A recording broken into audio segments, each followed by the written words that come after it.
Hello, sixth grade. Okay, so today we're going to continue on with our lesson on changes of states of matter, specifically in the water cycle. Hopefully you guys got all the materials that you need for the experiment. As soon as you do, you could already start freezing your water and your alcohol, and also just let me know that you began, okay? And then we will go from there. Write down your data table, or you can just create one, on Word and print it out, as long as you have a data table with you. Okay, so I want to kind of touch on the last phase of matter, and that is plasma, okay? Before we go on and talk about, temperature and the water cycle, I want to finish up with plasma, because plasma is a part of it is a state of matter, one that not many people talk about or know about, and because it's very different, we actually experience it all the time. We're just not aware of it, okay? So we talked about how temperature is very much involved in in something changing its form and its state of matter, okay? So, for instance, we know that water will be solid at 0 degrees Celsius, right? But then there's a higher temperature, specifically 100 degrees Celsius, and we'll talk about that more either today or tomorrow, but specifically at 100 degrees Celsius, where that it won't be solid anymore. It will be a gas. It'll turn into a gas, right? So it'll go from solid, then to a liquid, and then to a gas. But there's actually a state of matter that's above gas, okay? That's at temperatures way above gases. And that's called plasma. And it's also, what we know is that when a gas turns into a plasma, it's called ionization. Now, we know what this word ion means because we've learned about that in the past, okay? Ionization, I-O-N-I-Z-A-T-I-O-N. And we've actually talked about it. We talked about it when we were discussing ionic bonds, right? Ions are atoms that have some sort of charge to it, okay? So we know that. So what does that have anything to do with a plasma, okay? So what happens is when anything, right? Because states of matter can change for anything. We're just specifically talking about water, but anything can go through a change of phases of matter, right? Of states of matter. Gold, for instance, if you heat it high enough, will turn into a liquid. If you heat it high enough more, it'll turn into a gas, right? But we don't experience gold as a gas because the temperatures are way too high. Those are temperatures we don't actually experience, right? But water is something that we are able to experience as a solid, as a liquid, and as a gas, and so we are way more familiar with it. But a plasma, depending on what the temperature is, right, and what the material is, can be super, super heated to the point where they ionize.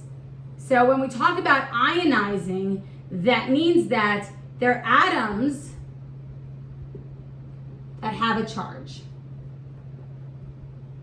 And we know what those are, right? Either a positive charge if it loses electrons, or a negative charge if it gains electrons, right? And we talked about this with ionic bonds. If you're not sure, if you're not familiar, go back to your notes, take a look, read through it so that you're familiar with that.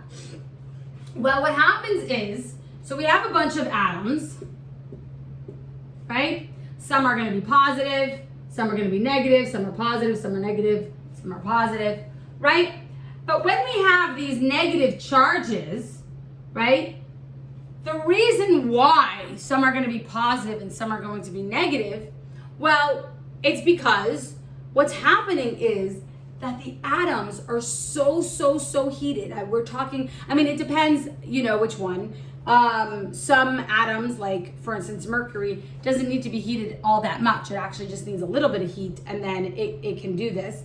Water, for instance, I believe it's 11,000 degrees Fahrenheit, okay? 11,000 degrees. I mean, these are temperatures that we don't experience water in those temperatures, right?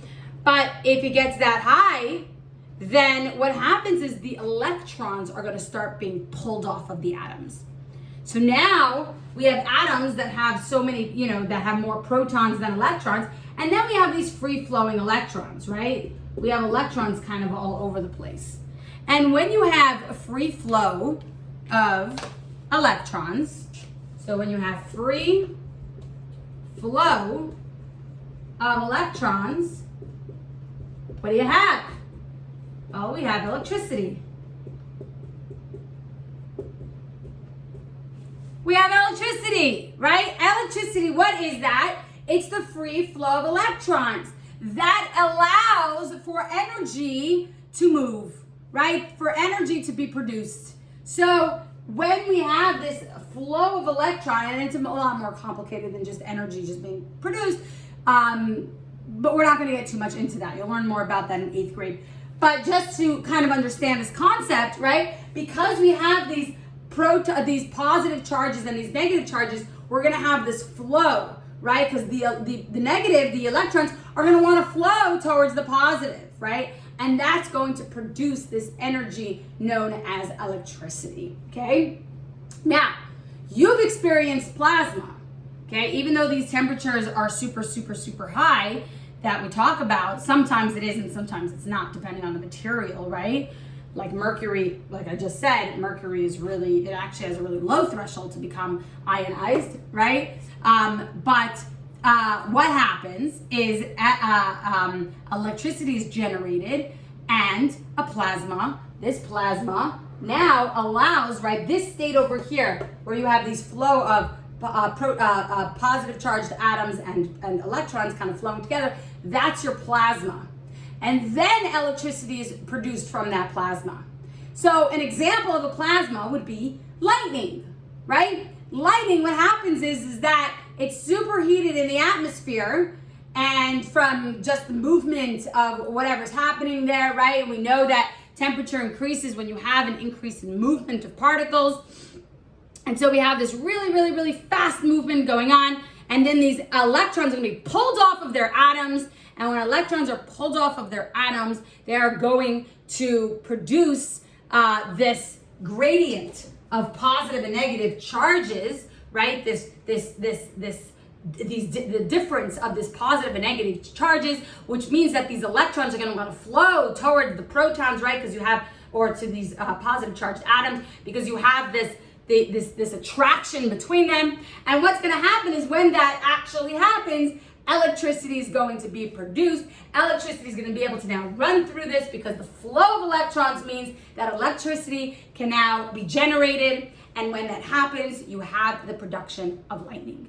And that's why we see lightning, right? Lightning, basically what happens is that there's these electrons that are floating in the atmosphere, and now that electricity can flow through it, producing lightning. And there are other examples as well that are plasmas, things that you actually come in contact with every single day, possibly even right this moment as you are sitting in your living room or dining room or bedroom. You're actually experiencing plasma. I'm not going to tell you what. That's going to be for you to do a little bit of research and let me know what examples in your day-to-day life are plasmas that you actually encounter every single day. Now, again, many different elements require a very high temperature for plasma to occur, but some don't require high temperature. And those that don't require a high temperature means that it can happen at any time, right? In our presence, right? To generate electricity. And when electricity is generated, then we can have the production of lots of things, right? We know that our fan moves because of electricity. We know our light bulbs turn on because of electricity. We know that